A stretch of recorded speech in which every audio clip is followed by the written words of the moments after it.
अरुणाचल प्रदेश में घने जंगल हैं, वर्षा भी खूब होती है। इन जंगलों में बड़े खूंखार हाथी पाए जाते हैं। बहुत पुराने जमाने की बात है।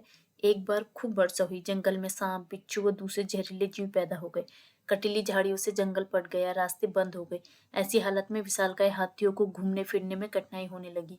एक दिन सारे हाथी मिलकर ब्रह्मा जी के पास गए। उन्होंने अपनी मुसीबत बताई और ब्रह्मा जी से प्रार्थना की, भगवान, हम आपके जीव हैं, आप हमारी रक्षा करें, पक्षियों की तरह हमें पंख लगा दें ताकि हम उड़कर इधर से उधर आ जा सकें। ब्रह्मा जी के दरबारियों ने यह सुना तो खिलखिलाकर हंस पड़े। इतना भारी भरकम शरीर और पक्षियों वाले पंख। उन्होंने ब्रह्मा जी से कहा, प्रभु, हाथियों की बात ना मानिए, बड़ा अनर्थ हो जाएगा। अगर कोई हाथी उड़कर किसी छप्पर पर बैठ गया तो न जाने कितनी जानें चली जाएंगी। हाथी का बुरा हाल था। एक बूढ़ा हाथी उठा और तेजी से अपनी सूंड घुमाकर बोला, महाराज, ये सब हमारी जान लेने पर तुले हैं। धरती के जहरीले जीवों ने हमारी नाक में दम कर रखा है। आप अगर हमें पंख नहीं देंगे तो हमारी सारी की सारी नस्ल ही खत्म हो जाएगी। और सारे हाथी भूख हड़ताल पर बैठ गए। ब्रह्मा जी का दिल पसीज गया। उन्होंने तुरंत आदेश दिया, इस प्रदेश के सभी हाथियों के पंख लगा दिए जाएं। देखते ही देखते हाथियों के पंख उगाए। अब क्या था, हाथी आकाश में उड़ने लगे। जब जी में आता किसी पेड़ के ऊपर जा बैठते और जब मन करता किसी पहाड़ की चोटी पर जाकर लेट जाते। एक बार किसी लकड़हारे ने एक हाथी को गाली दे दी। वह गुस्से में लाल पीला हो गया, उड़कर लकड़हारे की झोपड़ी में जा बैठा। नीचे उसके बच्चे सो रहे थे। धम्म की आवाज हुई। बच्चों ने जोर से एक चीख मारी। बात की बात में झोपड़ी टूट गई। हाथी नीचे आ गिरा। दो लड़कियों को छोड़कर सब बच्चे नीचे दब गए। लड़कियां रोती चिल्लाती जंगल की ओर भागी। एक दिन नागा जनजाति के कुछ शिकारी उधर जा पहुंचे। लड़कियों ने उनको हाथियों की करतूत बताई। उन्होंने अपने भाले संभाले।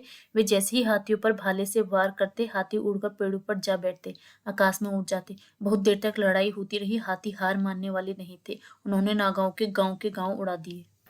नागा पुरुषों के साथ साथ उनकी बहुत सी स्त्रियां भी इस लड़ाई में मारी गई। डरे हुए बच्चे घरों से बाहर निकल आए। हाथियों के डर से लोग झाड़ियों में छिपने लगे।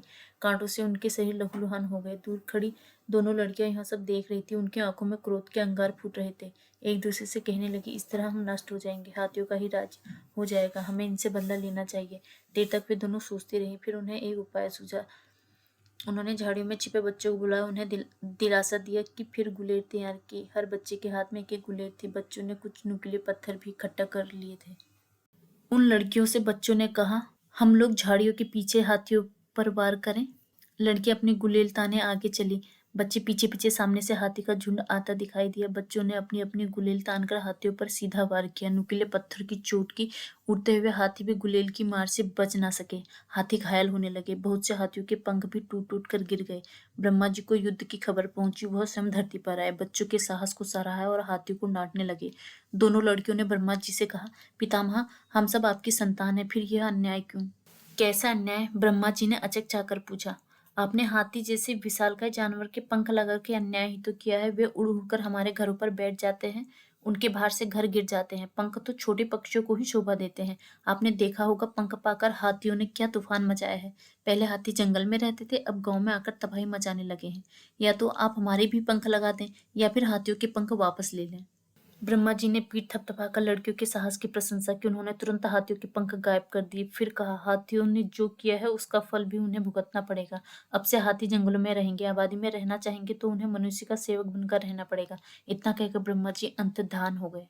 पंख चले जाने से हाथी निराश हुए। दोनों बहनें अपनी जीत की खुशी में मुस्कुराने लगी।